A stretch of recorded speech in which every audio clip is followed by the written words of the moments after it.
right. Good afternoon. Happy Thursday.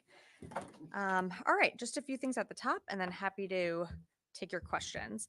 Um, Secretary Austin returned yesterday from a busy week of travel. A summary of highlights includes productive working meetings with his NATO counterparts in Brussels and a first ever G7 defense ministerial in Naples.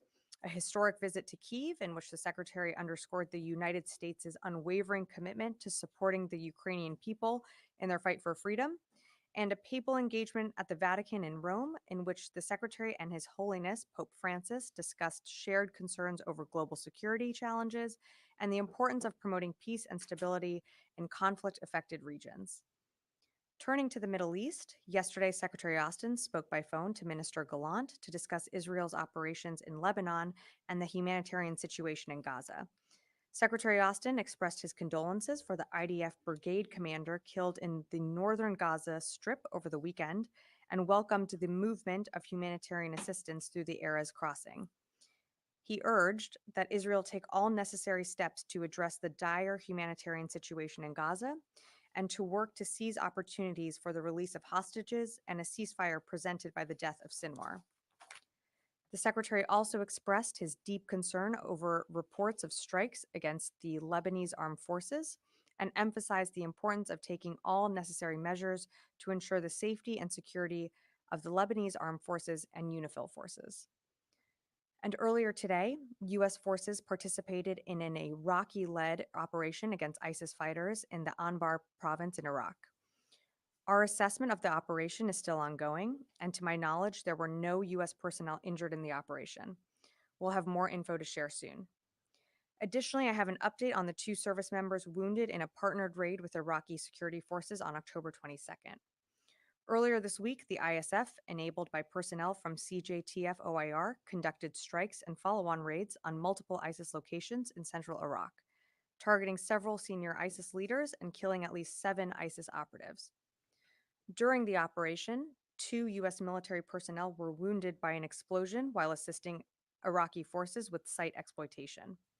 While both service members sustained serious injuries, they are in stable condition and are currently en route to Walter Reed Medical Center for follow-on care. Additionally, we recently learned a 3rd service member is being assessed for potential TBI. And as you know, TBI numbers can fluctuate over time. All are in stable condition and receiving the care that they need. We will provide more information about the outcome of the raids and the status of these service members as it becomes available. And finally, today, President Biden issued the first ever National Security Memorandum on Artificial Intelligence. The department strongly supports the leadership of the President and the Vice President to prioritize the adoption of artificial intelligence in national security. The department worked with the NSC and our interagency partners to align on the scope of work outlined in the NSM and to begin preparations on implementing the guidance directed to the DoD. To keep pace with the rapid maturity of this technology, we intend to leverage existing efforts like Replicator and our experimentation efforts like the Global Information Dominance Experiment and the Rapid Defense Experimentation Reserve. The Chief Digital and AI Office is working closely with industry, the AI Safety Institute of the Department of Commerce, and the military departments to accelerate ethical and responsible use of AI. To support international partnership and building off of the political declaration on responsible military use of AI and autonomy, next week, the department is hosting a 3-day Responsible AI in Defense forum with 16 nations in the AI Partnership for Defense, NATO partners, and key partners in the industry. And with that, I'd be happy to take your questions. Lita. Thanks, Sabrina. 2 things. One, just on this latest Iraq operation, U.S. forces were with, again, Iraqi forces. Was this a similar raid to what happened the other day? Is it that type of thing? And do you have any details on ISIS killed or anything like that? So still waiting for a final assessment of the raid. Similar in that this raid was like the one on October 22nd and going after ISIS fighters in Iraq. This was an Iraqi-led operation, so U.S. forces participated, but it was an Iraqi-led operation. Hopefully we'll have more to share soon. But as I mentioned, I'm not, to my knowledge, no U.S. personnel injured. And then secondly, on North Korean forces in Russia, do you have any updates on whether or not you've seen any movement of North Korean forces out of Vladivostok? Are they moving across Russia? Are they moving into near Ukraine? Anything on that? Sure. I don't have any updates other than what the secretary spoke to yesterday, that we have seen evidence of DPRK troops that have gone into Russia. I think you heard yesterday it's likely around 3,000. What exactly they're doing has yet to be seen, but it's something that we certainly are going to continue to monitor. Um, just to emphasize the point that the secretary made yesterday, this really highlights Russia's desperation. Tin cupping to the DPRK, to Iran, um, enticing DPRK soldiers. If they were to ever enter the fight, I think that shows that Putin has failed in his strategic objectives on the battlefield. But we're going to keep monitoring, and we'll keep you updated. Right, but the White House made it clear they're training. There's efforts to train them. You at this point don't know or have not seen any evidence that they have moved out of the training to other locations. Nothing so far. What exactly they'll be doing from their training in Russia still remains to be seen. Yeah. Natasha. Thanks, Sabrina. So it seems like there's been pretty significant uptick in the number of these raids against ISIS figures, the Iraqi-led raids. And you keep saying that they are Iraqi-led, but service members keep getting injured. And we had heard, that part of the problem is booby traps, but that usually affects kind of the first person through the door. So if these are Iraqi-led, why do these U.S. service members keep getting injured? And can you explain, I guess, in more detail what their actual role is in these raids? For some of the raids, I'd have to get you more information. I'd refer you to CENTCOM and exactly for each raid what U.S. personnel are assisting with, as each raid is slightly different. In terms of injuries, I mean, these are still, even though they're Iraqi-led, they are still U.S. personnel that are putting themselves, in an area where there's dangerous activity. Um, you know, Certainly with the raid that happened earlier this week, we saw two service members experience serious injuries, but thankfully they're in stable condition. I think we'll have more to share on each raid. I know Central Command is working to get you more information, so I just don't have more on the one that was also conducted earlier today. Okay, and then on Gaza, Secretary Austin spoke with Gallant yesterday. Obviously, there was a 30-day deadline that was given to see whether more aid was going to go to northern Gaza. Has there been progress made on that front? Well, as you heard me mention in the topper, we have seen more aid move through the Erez crossing. It's not enough. I think what the secretary has said also echoes what Secretary Blinken said in the region. The humanitarian situation is dire in Gaza, and particularly in northern Gaza, we do need to see more humanitarian aid getting in. That's something that comes up consistently on his calls with Minister Gallant, and it's something that again came up yesterday. We are seeing some progress, but we want to see more. So we're going to keep pushing on that issue, but we are seeing some progress getting in when it comes to humanitarian aid. Joseph. Thanks. Also on the Secretary's call yesterday with Gallant, you mentioned that he expressed deep concern about the targeting of UNIFIL troops and Lebanese soldiers. Less than 24 hours later, another 3 Lebanese soldiers were killed this morning in an Israeli attack. It's not the first time the Secretary has brought it up. So, and these are troops that are backed and an institution that's funded in large part by the U.S. So, I mean, what's the message that the Secretary is getting when he raises these concerns? It's either Gallant and maybe the Israelis don't take it seriously, or the Secretary's message may not be getting across. So what's your response?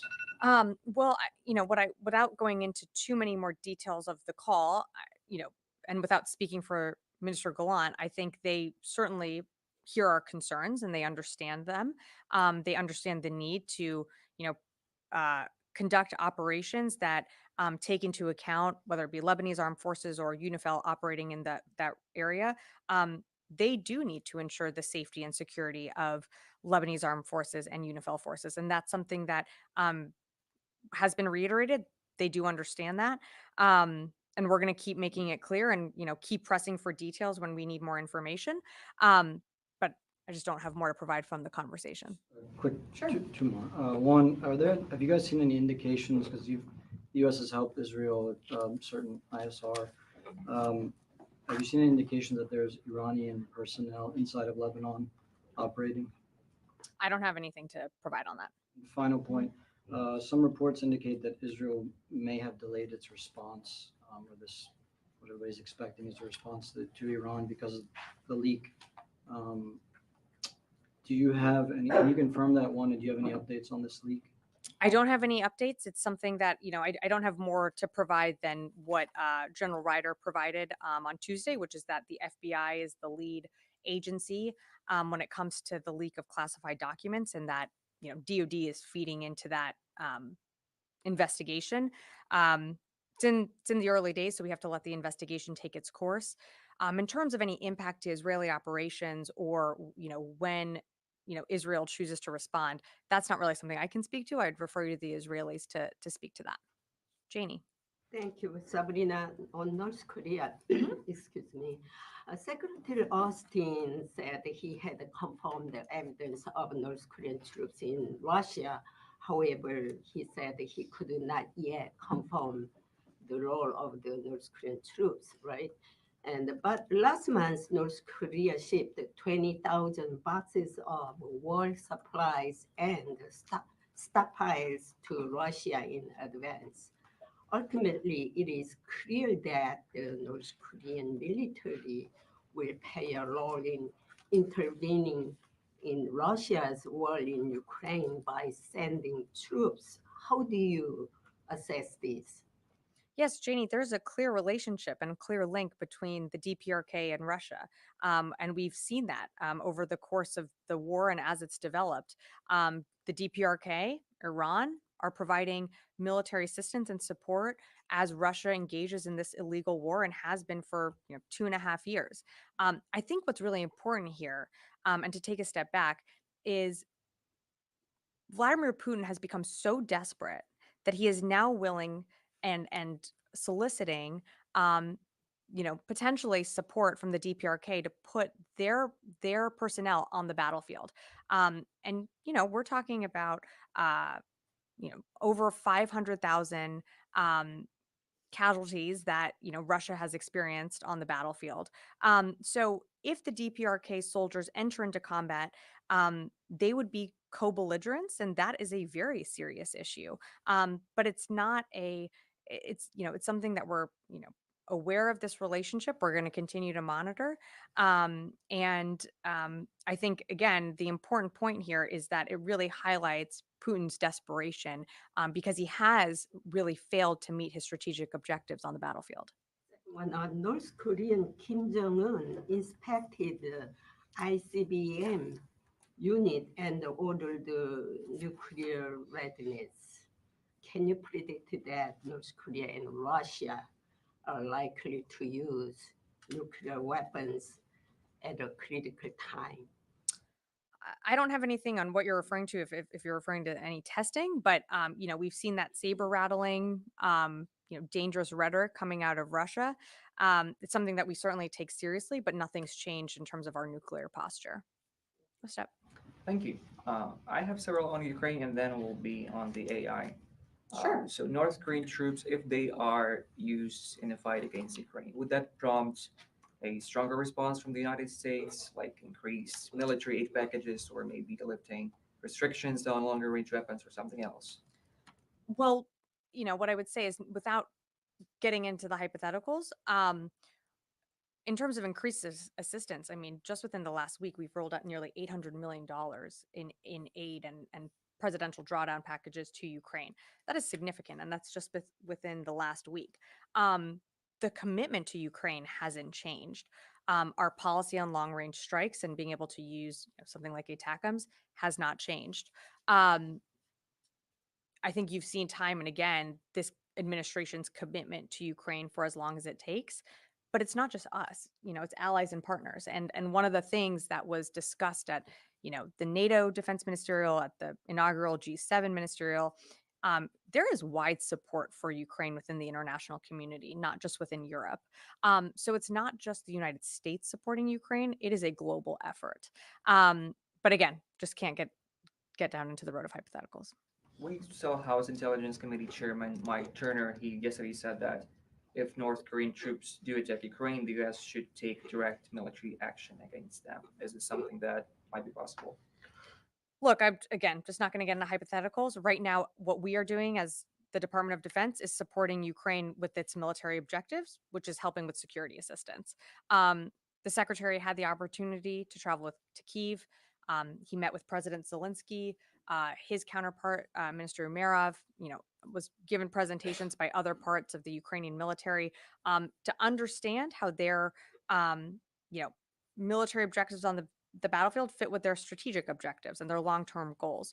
Um, again, I can't go down the road of hypotheticals because right now, what exactly DPRK troops are doing in Russia still remains to be seen.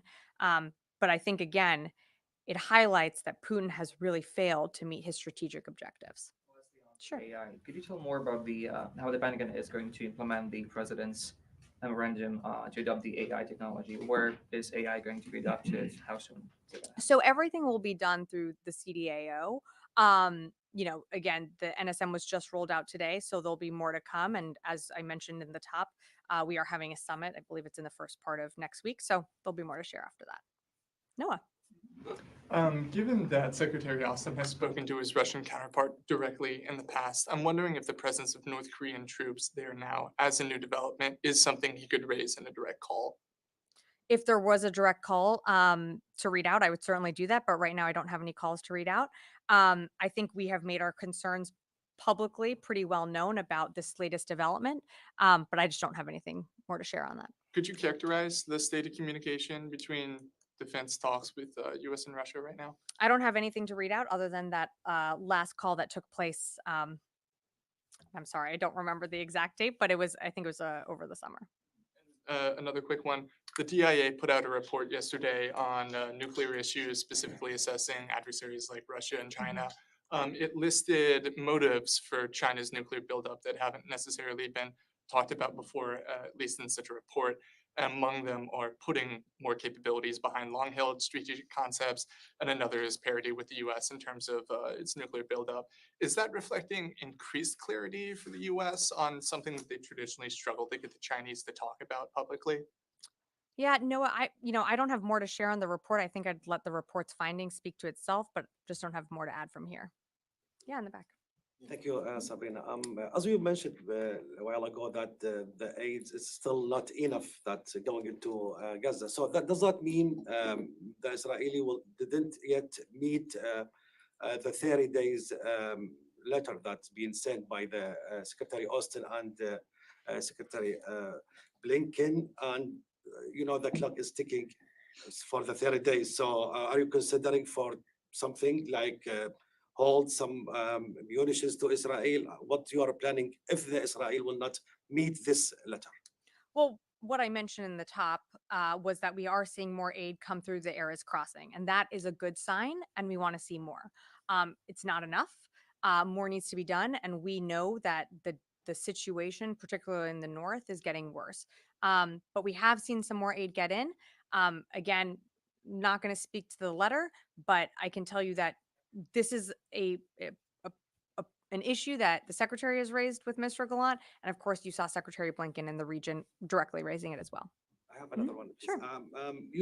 Today there is Secretary Blinken already announced that U.S. and Israeli negotiators are set to travel to Doha in the coming days to attempt to reach a ceasefire and hostage deal in Gaza. I know the DoD, they are not involved directly in this negotiation, but this time, how much do you have confidence maybe will be like some progress will happen in Doha? We have listened from the White House. This is a good chance for that to have some progress in this negotiation. What about the DoD? Yeah, no, thanks for the question. Look, I think you've seen a commitment from this administration to continue to engage parties to come to the table to reach a ceasefire. As you just mentioned before, the humanitarian situation is dire. So we know that a ceasefire would be the best way to get, whether it be food, water, humanitarian needs in, as well as medical treatment into Gaza. We also know that Israel has been effective in really dismantling Hamas in Gaza. Hamas, cannot conduct the type of attack that they conducted on October 7th today. They just don't, they have been dismantled into a way where they are not that same organization pre-October 7th. We have also urged, Sinwar's death is an opportunity. Let's use it. So again, you're seeing Secretary Blinken in the region. I don't have more to add to his comments, but we certainly haven't given up hope. It's something that this administration is going to continue to push for. Sorry, two questions. The first is that Harry S. Truman, which is supposedly on its way to the Middle East, is currently in the North Sea doing some stuff with the Arctic. So I was wondering what kind of message is that sending, that carrier strike group can take an extended period to go up to the high north instead of going straight to the CENTCOM area of response. And then second, the DoD IG report came out today about naval SEAL training following the death of Kyle Mullen, highlighting that the DoD nor the Navy SEALs have policies about sleep deprivation and PED testing. So I was wondering if the DoD is planning to create any policies as a result of that investigation. Let me take the question on the investigation. In terms of the Harry S. Truman, first, let me remind you that in the CENTCOM AOR, we still have the Lincoln operating. The Truman, as I know folks track where our ships are moving, was always scheduled to do this exercise. It was a planned exercise. She is in the EUCOM AOR continuing to operate. I don't have any announcements to make on her movements other than that she could, continue to operate within the EUCOM AOR, which includes the Mediterranean. But it's important to remember that we've not only have the ABE operating in the CENTCOM AOR, we've augmented our airframes as well. And so, we have, a lot of air power in the region. And of course, as you're tracking, we also have the THAAD battery that's in Israel. So, for more on the Harry S. Truman, I'd refer you to, EUCOM or the Navy to speak to her movements, but I don't have anything to announce today. Just to quickly follow Sure. up, is there any concern about the straining of carrier strike groups since you're bringing in some from the Indo-Pacific area now? It seems that all of our East Coast ones are pretty much going deployment to deployment with extensions. So is there any concern from the DoD that we're straining our sailors, we're straining our ships past what they can do? Look, one of the secretary's priorities is taking care of our people. It's something that he is always concerned about. If we are putting a strain on our apparatus or whether or any service, but these are decisions made in conjunction with the Joint Staff that he feels necessary to deploy carrier strike groups when appropriate. October 7th was something that we did not predict was going to happen. So we did have to surge new capabilities to the region, and you've seen us rotate those out as, some carrier strike groups have had to be extended over time.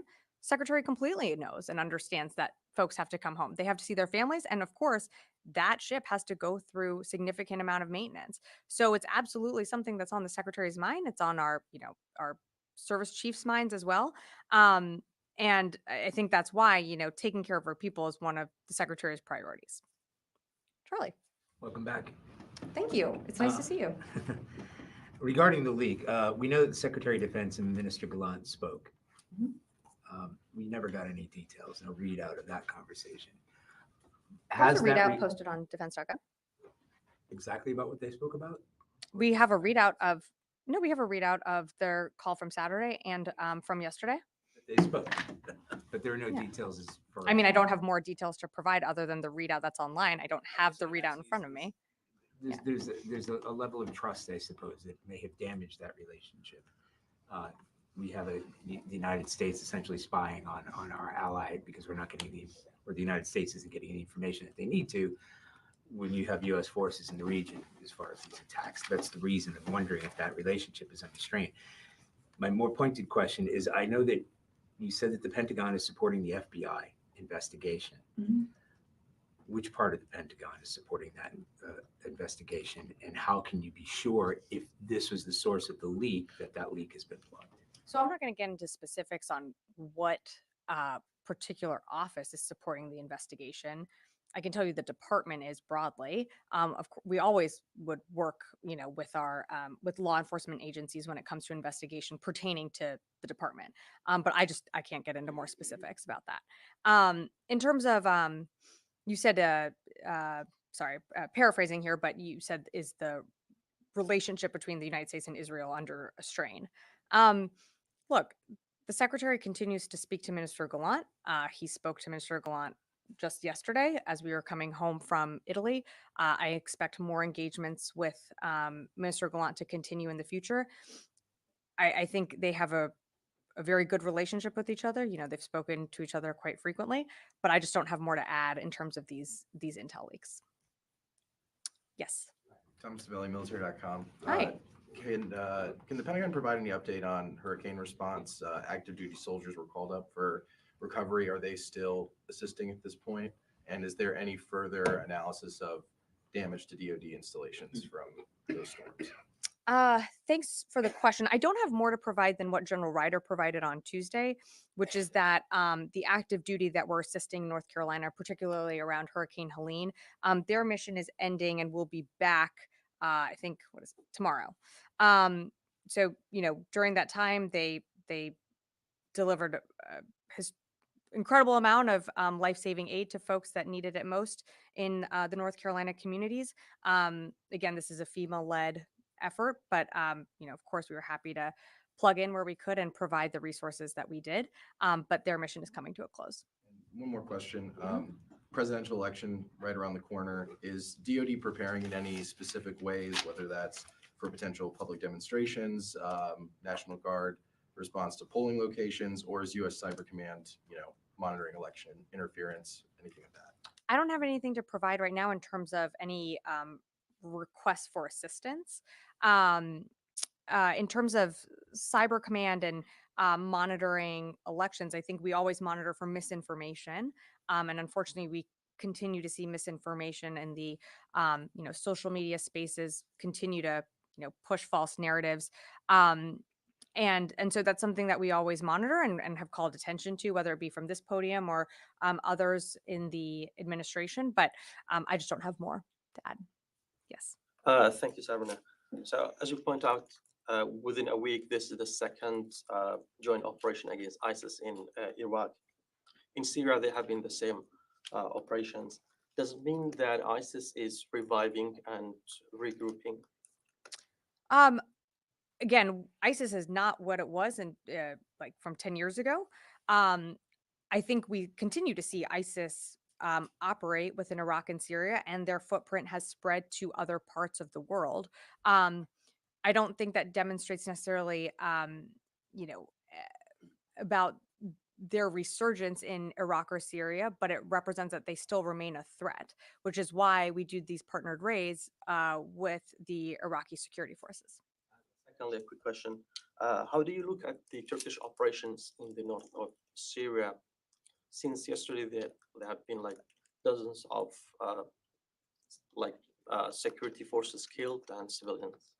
Well, I think, as you saw in Turkey, what looks like to be a terrorist attack. And of course, on behalf of the department, we express our condolences to the victims and those that were also injured and, their families. But they have a right to hold those people accountable that conducted that attack. Yeah, right here. Yeah, thank you so much. Regarding the leaks, so General Ryder the other day stated that Orient Taboi is not a subject of any investigation regarding the leaks. Do you confirm that she is still working as a chief of staff for Christopher May? So I'm just going to say that there are some names floating around, and neither official is a subject of interest, and the department remains fully committed to supporting the investigation. I'm just not going to go into specifics on personnel and where they're working. I'm going to leave it there. Yeah, you got another? So do you deny that do you confirm whatever the General Ryder said the other day, that she is not particular, because her name is out there? She has been named. So yeah, and I think it's really dangerous when a investigation is just a few days in to be putting names out there. Again, as General Ryder said, and I will say again, neither of the officials whose names are circulating are the subject of interest in this investigation, and we are committed to working with the FBI on this. Just to make it clear and make I it don't think I can make it more clear.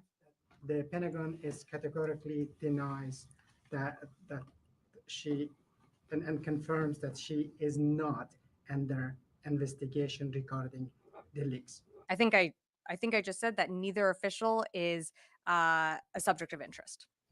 Yeah, in the back, and then I'll go to Lee. Thank you very much, Sabrina. I have honored veteran James Bond Stockdale here, my teacher for ethics. I want to honor another veteran, Mr. Anderson from the Iraq War, who was my Spanish teacher.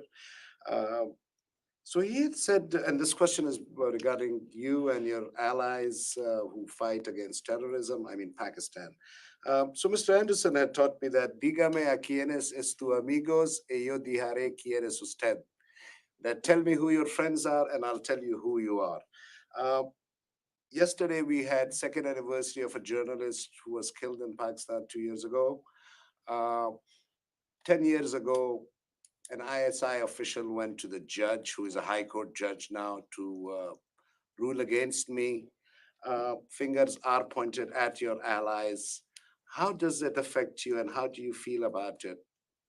I'm sorry, I'm just not familiar with the case that you're referencing, but what I can tell you is broadly, this administration and this department supports journalists wherever they work to be able to report freely and without fear of harassment. Second, ma'am. Okay, do you have one more? I would like to have two more because it's the entire country has been, all the fourth pillar has been destroyed, and State Department usually gets political answers. You give more realistic answers, so I want to, but two more would be great, please. Last week, we had several parliamentarians picked up in Pakistan just to have their vote in a constitutional amendment. In Pakistan, the current prime minister we have, his brother was accused of taking money from Al-Qaeda chief Osama bin Laden. The State Department, I have brought this into their notice. You know, my colleague had last week asked you that Al-Qaeda is again growing in that region. How do you feel about having political leadership who have taken money, according to their own even party members, they have taken money from Al-Qaeda leaders? How do you have political leaders like that in a country, while at the same time, you know that terrorism again growing over there? So I don't have anything on these reports that you're referencing. I can tell you, Al-Qaeda does remain a threat, something that we monitor, but I don't have anything else. Do you want to ask your final question? Yes, please. My last question is that we have had government senior officials being kidnapped. We have had judges being threatened, pictures in their bedrooms taken, and again pointed out, fingers are pointed out at your allies and your friends in battlefield. Again, I want to say this to you, like, do you take these things into consideration? Because I know State Department doesn't take them. Do you raise these concerns at all with your friends and allies who go to military colleges here to get their degrees and stuff? Like, do you at all discuss these things with them? Look, I'm not familiar with the reports that you're referencing. I think you can be rest assured that the United States is always going to stand for democratic principles and the promotion of democracy all around the world. But I don't have anything more to add to those reports. Louis. Hi, yes, I have a leaks question and two follow-ups on Jenny's questions about North Korea. Are you aware that, do you have information suggesting that there has been a new leak of documents, or do you know if there's the possibility that there may be additional documents that are released part of this potential? I'm not aware of any, but it's something that the IC, of course, given this latest alleged leak of classified documents, is going to look into. And with regards to North Korea, on the trip, the Secretary, when he confirmed the presence of the North Koreans, he also talked about the potential implications for the Indo-Pacific. Yeah. Can you walk us through what that means? I mean, potentially, if there are casualties, could this, and South Korea, promising assistance now, or at least suggesting that they might provide assistance to Ukraine.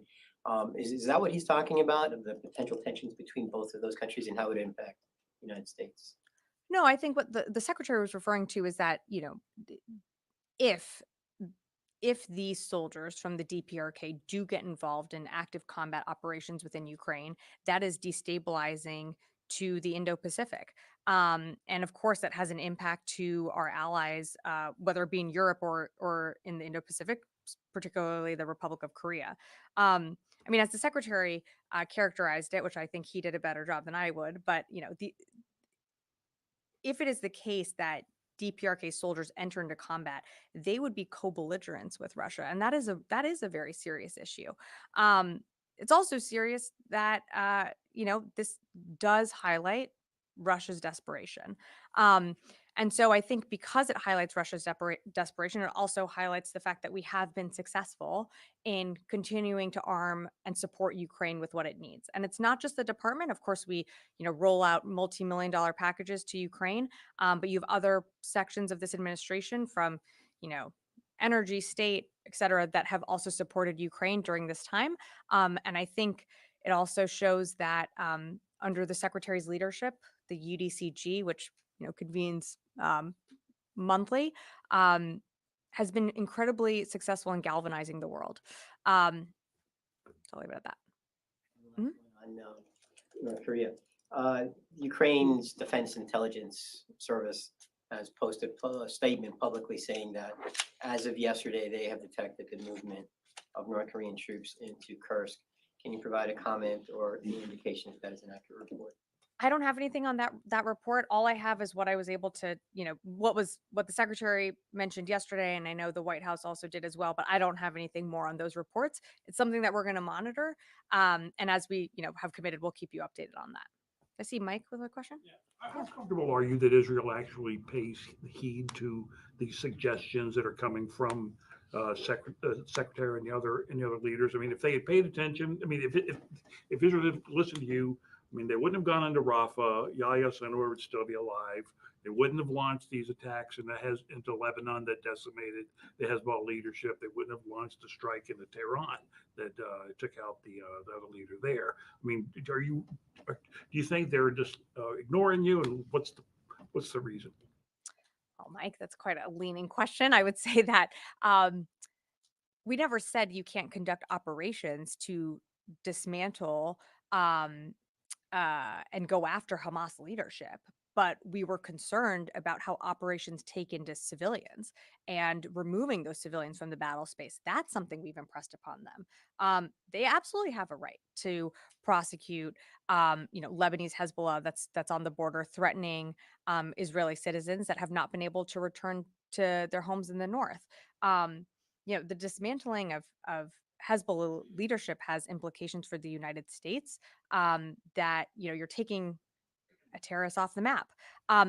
It's our conversations with the Israelis is how you conduct your operations, and that's always been something that we've impressed upon them and continue to do so. I mean, you've seen the multiple calls that the secretary has had. Not enough aid is getting into Gaza. That is a huge concern for this administration, and you covered this. You know that we set up a maritime corridor over the summer to surge aid in. That helped, but we know the land crossings are the best way for aid to get in, and you can do that. You can get humanitarian aid in to those who need it most while conducting operations, and that's something that we've impressed upon them from the beginning. Okay, all right. I'm sorry, I have to wrap it up for today, but thanks everyone. Have a good one.